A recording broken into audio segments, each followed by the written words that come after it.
as long as he's careful, like he is, I don't think Rogan can be canceled.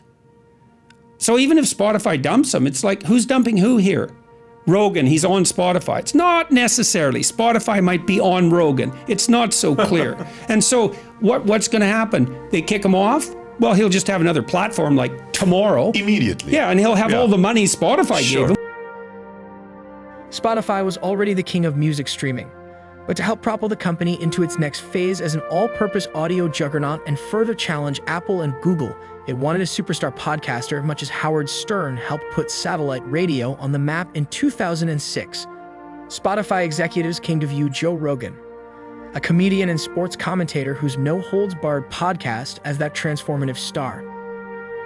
In May 2020, after an intense courtship, Spotify announced a licensing agreement to host Mr. Rogan's show exclusively.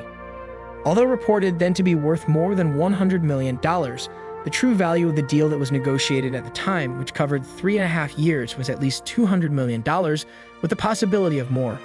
It was the deal that helped make Spotify a podcasting giant, but has now put the company at the center of fiery debate about misinformation and free speech. The Joe Rogan Experience was already a monster hit on YouTube.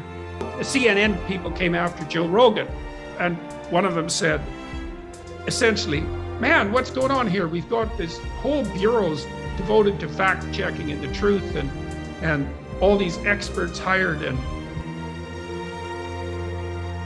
in recent weeks, the show that helped Spotify catapult into a market leader for podcasts has also placed it at the center of the sort of cultural storm that has long engulfed Facebook, Twitter, and YouTube over questions about the responsibility tech behemoths have for the content on their platforms.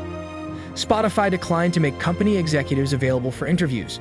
Dusty Jenkins, a spokeswoman for the company, declined to comment on the terms of Mr. Rogan's deal. Representatives of Mr. Rogan did not respond to multiple requests for comment. I would rather that they were the latter, the profit margin types, because that's what a corporation should do, and I'd trust them more if they were doing that. I'm with you. But I also think that if they have any sense, and I know how this is going to turn out, it's turned out in my life like 50 times this way. The heat goes on, the pressure's on, you're in the desert, it's unpleasant, you wait it out, you wait it out, you wait it out. If you haven't done anything wrong, you wait it out, you don't apologize, you don't back down, you wait, and things viciously turn in your favor. Now, waiting it out while you're roasting, that's not pleasant. And if the Spotify types have any sense, they think, yeah, well, that's a drop, but you know, it's part of the death throes of the legacy media, and once all the dust settles. It began when several prominent artists, led by Neil Young, took their music off the service to protest what they described as COVID vaccine misinformation on Mr. Rogan's show. Then clips from old Joe Rogan Experience episodes caught fire on social media, showing him using a racial slur repeatedly and chuckling at jokes about sexual exploitation, prompting Mr. Rogan to apologize for his past use of the slur. A hashtag delete Spotify social media campaign began calling for a boycott. And some Spotify podcasters publicly criticized Mr. Rogan and the platform. As Mr. Rogan faced growing public criticism, Spotify responded by reaffirming its commitment to free speech, even as dozens of Mr. Rogan's past episodes have been removed. And Rogan, as long as he keeps doing what he's doing, he came out on Instagram. This is so funny. He came out on Instagram to talk about all this a few days ago, and I thought, you nailed it, Joe. He came out and he said, it's a paraphrase, and I'm going to do it a bit comedically.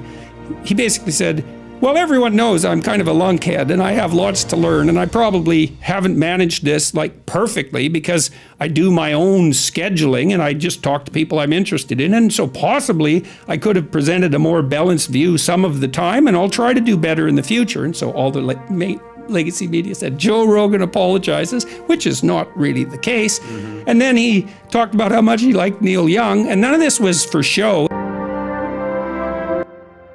Even in the frothy podcast market, the deal for the Joe Rogan Experience was extraordinary. Spotify had purchased entire content companies, Gimlet Media, and The Ringer for slightly less than $200 million each, according to company filings. With tens of millions of listeners for its buzziest episodes, the Joe Rogan Experience is Spotify's biggest podcast not only in the United States, but in 92 other markets, with a following that hangs on every word of his hours-long shows.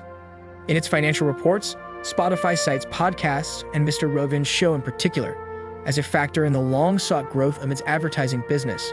why the hell aren't people listening to us when they listen to Joe Rogan and he's just winging it? And I thought, just winging it, eh? You try just winging it in front of 11 million people for 5 years and see if you're still standing, buddy. You think just winging it is so easy. Well, first of all, why aren't you doing it if it's so damn easy?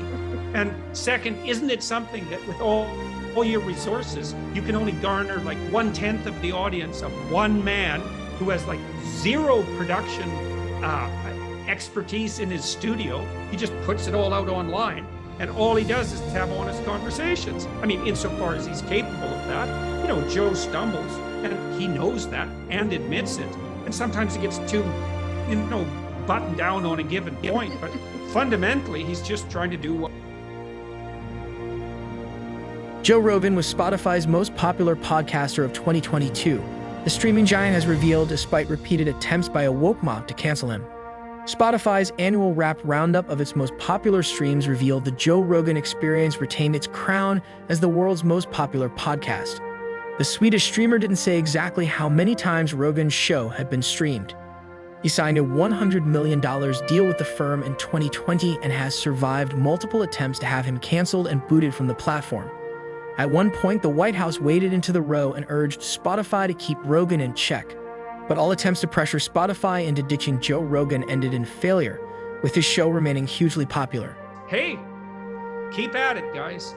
Every time you attack him, 1 million more subscribers for Joe. They kick him off Spotify, he would have a new platform like in 2 days with twice as many listeners. And so Joe's got to the point where as long as he continues to be careful, and he is being, I don't think he can be canceled. In fact, I think all the attempts to cancel him only redound to his credit and increase the rapidity with which he's destroying the entire legacy media. Spotify chief executive Daniel Ek has repeatedly said he had no plans to remove Rogan from the platform. During his podcast, the comedian interviews friends and guests that have included comedians, actors, musicians, MMA fighters, authors, artists, talking topics ranging from politics, science, and sports on his show. Rogan also survived a scandal over his use of the N-word during previous shows. He offered a profuse apology over the slurs, but his popularity remained undented. It's very often that people who are trying to hide something justify that to themselves with a kind of totalitarian certainty about their beliefs. They double down on them to hide their own moral iniquities. And so you have to believe that people like Rogan shouldn't be allowed to just have a discussion with whoever they want and wing it. And you think that because you think you already know. And if your life is perfect and you're already living in the kingdom of God, and then more power to you, maybe you're right and you can shut down free discourse because the heavenly heights have already been scaled. But I haven't met anyone like that yet. Most people I know think with not too much thought that there's some things they still have to learn and some ways their lives could be improved. And how are we going to approach that? Especially, you want to find out how you're wrong. You should talk to people who don't agree with you. Have you ever listened about Joe Rogan? And what is his works worth according to you? Drop your experience below in the comment section. If you like this video, give a big thumb up and don't forget to subscribe to our channel and hit the bell icon for more interesting and informative videos. See you in the next video. Thanks for watching.